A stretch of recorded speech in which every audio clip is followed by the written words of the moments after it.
inilabas na babala laban sa mga illegal overseas work at backdoor travel.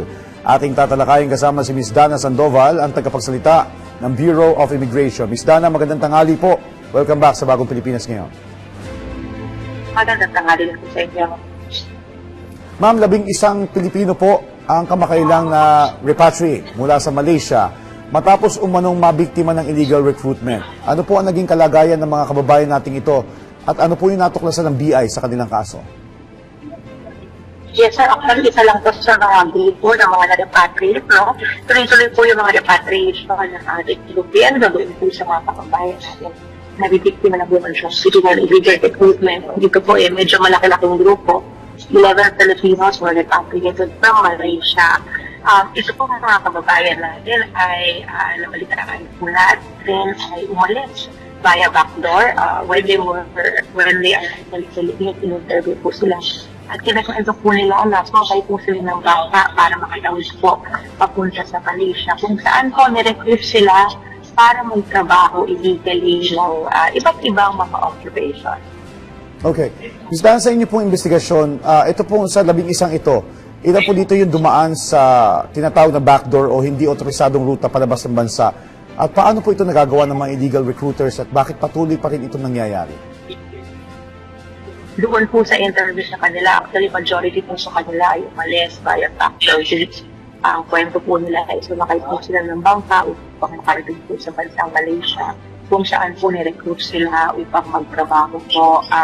There were work offered to them sa mga mechanical, construction, maritime-related jobs po.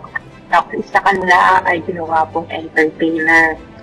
Isa po sa mga nakikita natin na rason kung bakit nagkakaroon po ng mga ganitong pag-alis sa kanila sa ating bansa ay yung ating malawak na baybay dagat, particularly in the southern areas po ng Pilipinas. Nagkaroon po ang Interagency Council Against Trafficking ng study there at nakita po na mayroong mga areas sa atin na kinakonsider natin na mga security zones na maaaring pusuhin ng ilang mga individual na nais umalis ng bansa through these illegal routes. Ang ginagawa po nila ay sa pag-aaral ng iyakat ay sumasakay po ng bangka upang magtawid dagat po papunta sa ibang bansa. Okay. Ma'am, para maitaas pa natin yung kamalayan ng ating mga kababayan na maaaring mabiktima nga ng mga too good to be true na offer abroad, ano po yung mga masasabi ninyo sa mga pangakong ibinibigay ng mga illegal recruiters na ito sa kanilang mga biktima? Well, sir, dun sa mga nakikita natin, ng mga nabibiktima, talagang too good to be true. Ang gaganda po ng mga offers, not just for this one, even for other cases na na-encounter natin, there were offers na $2,500 for stock. Ma'am Dana? Alright, mukhang naputol ang ating linya. Susubukan natin balikan si Ma'am Dana. Mamaya-maya lamang, NBI. Samantala, sa ibang balita, marami nang nagawa ang administrasyon ni Pangulong Ferdinand R. Marcos Jr. at patuloy pa rin ang paghabol sa mga tiwaling sangkot sa flood control scam. Iginiit yan ng Malacanang sa harap ng mga batikos na wala umanong mapanagot o napanagot sa investigasyon sa mga anomalyang mga proyektong kontrabaha. Ayon kay Palace Press Officer Undersecretary Atty. Claire Castro, hindi nagpapahinga ang Ombudsman, Justice Department at Department of Public Works and Highways na marami nang nasampahan ng kaso. Naka-blacklist na rin ang mga kumpanyang nasasangkot sa korupsyon. Meron na po naman nasampahan ng kaso. Meron na pong dalawa na sasabihin natin na dating senador, kasalukuyang senador, na ngayon po ay nililitis. Although hindi natin sasabi na sila lahat ngayon ay guilty na dahil ito po ay depende sa magiging desisyon ng korte. Pero sana makita nila lahat ang naging accomplishments kahit wala pang 1 year. Kahit wala pang 1 year, marami na pong nagawa.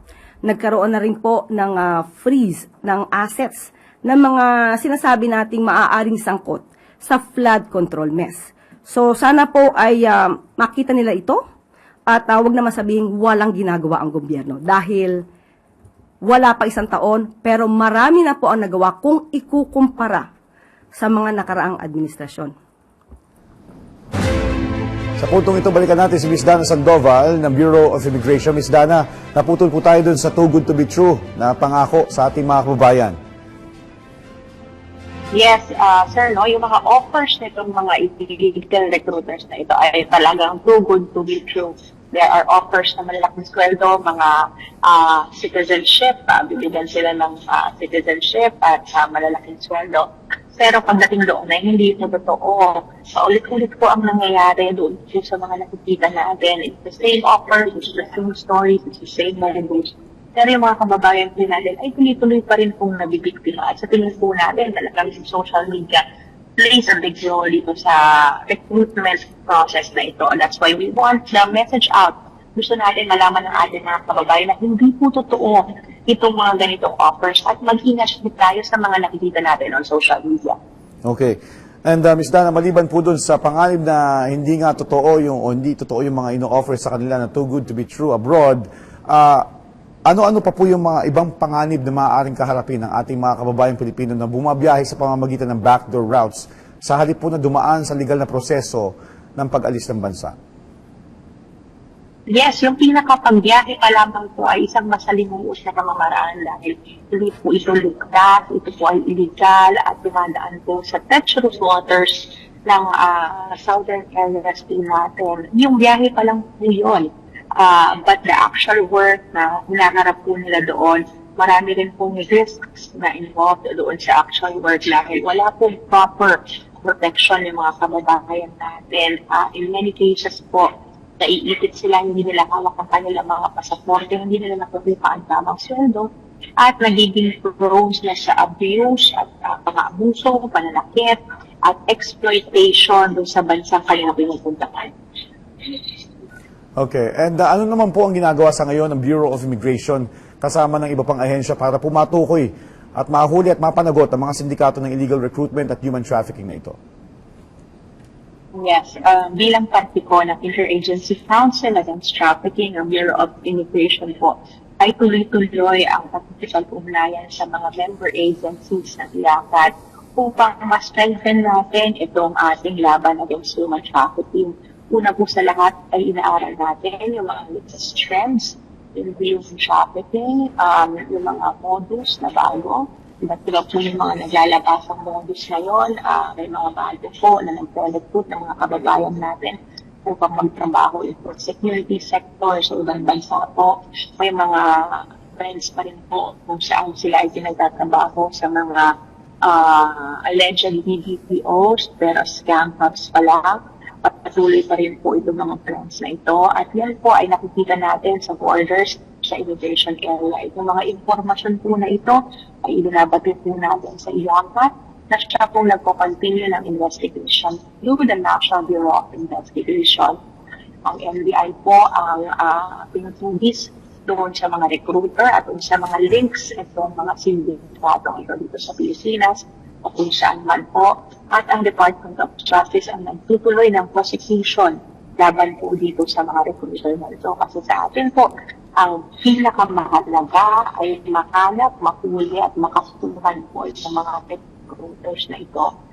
Dahil hindi lang po tayo araw-araw na paghuli o pagpigil po sa mga biktima, but rather gusto po natin makuha at mahuli po yung root nitong mga illegal na gawain po ito. Okay. At para tuluyan nga pong mapigilan ng mga o mabawasan ang bilang ng mga Pilipino na bibiktima ng illegal overseas employment, ano-ano na po yung hakbang ng BI ngayon para mas paigtingin pa ang pagbabantay sa mga kilalang backdoor exit points at maiwasan nga po may mabiktima pa mga kababayan natin? Yes, although itong mga tinuturing natin na backdoor exit points o mga illegal migration corridor is not under the jurisdiction of BI dahil ito naman po ay binabantayan ng mga local government units ng ating mga kapulisan as well as the Philippine Coast Guard doon sa area. And so far po, through the coordination with the IACAT, nakita po natin na mas naging na po yung pagbabantay sa mga areas na ito. Nakakatanggap po tayo ng mga reports and inquiries and information about individuals trying to illegally cross the border doon po sa area na iyon. And nagpapasalamat po tayo sa local government unit in these areas sa pinaigting po na pagbabantay sa kanila. And napakalaking bagay po ng iyakat dito po sa harmonize na actions ng iba't ibang ahensya ng gobyerno para labanan po ang human trafficking, particularly dito po sa mga illegal migration corridors. Okay, Ms. Dana, or Ms. Dana, maaari lang po na dapat natin bigyan din natin ito at paulit-ulitin natin para po doon sa mga nais maghanap buhay sa ibang bansa. Ano po ang pangunahing paalala ng BI para po matiyak na legal ang recruitment agency, employer at buong proseso ng kanilang pag-alis? At ano rin po ang mga red flags na dapat nilang bantayan? Yes, napakasimple po ng kailangang alalahanin ng ating mga kababayan kung nais po nilang magtrabaho abroad. Kailangan pong dumaliso sa Department of Migrant Workers para sigurado pong properly vetted at protektado po tayo ng gobyerno. Huwag po tayong papayag doon sa mga offers na aalis tayo bilang turista, magpapanggapin tayong mamasyal sa ibang bansa. Hindi kaya naman po ipangalisin tayo via these illegal migration corridors. This is very dangerous and this has been proven po na hindi effective at lugi pa tayo doon sa pag-alis at saka starters na pinapake natin dito sa mga ito dahil time and time again yung mga nare-repatriate po pare-parehas sa storya na sinasabi sila ay naloko, sila ay hindi nabigyan ng tamang sahod, sila po ay pinahirapan at hindi po nila nakuha yung karampatang salaries nila doon sa bansang pinuntahan nila. Kaya ang nais lang po natin talaga na-stress sa ating mga kababayan is kung nais po nila magtrabaho abroad, gawin po natin sa tama at sa legal po na pamamaraan para masigurado po natin ang ating safety and security when we leave the country. On that note, maraming salamat po sa inyong oras, paalala at impormasyon, Ms. Dana Sandoval, ang tagapagsalita ng Bureau of Immigration. Salamat po at magandang araw.